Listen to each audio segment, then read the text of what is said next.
Today we're going to talk about the world reserve currency, 3 letters that will change your life, WRC. For thousands of years, the world reserve currency, which basically is the international standard of exchange, was gold. And then for several centuries, the Chinese pretty much controlled the world economy.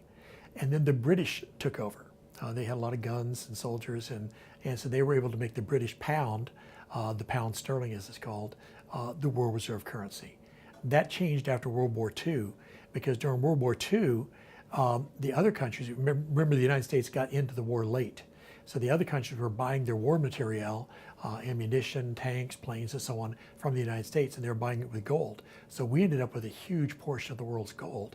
So then we became the big dog, and in 1944 at the Bretton Woods Conference, the International Monetary Fund and the World Bank were formed, and we were the key players in both of those because we basically funded them.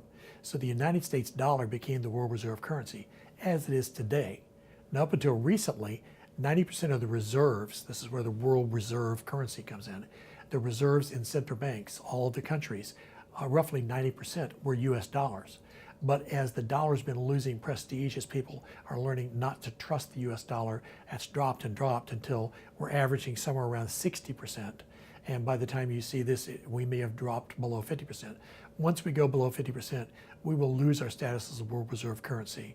There are a lot of different ideas about what might replace us, but that's not the subject of today's class. The fact is that if we lose our status as a world reserve currency, the standard of living in the United States is going to drop dramatically.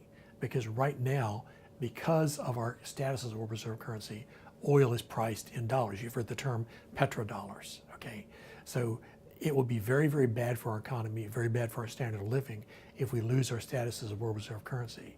So if we're going to keep it, we're going to have to build up the prestige of the dollar. People are going to have to understand that the dollar is really worth something, which means we're going to have to stop inflating the dollar. Hope this helps you understand the world reserve currency. God bless you.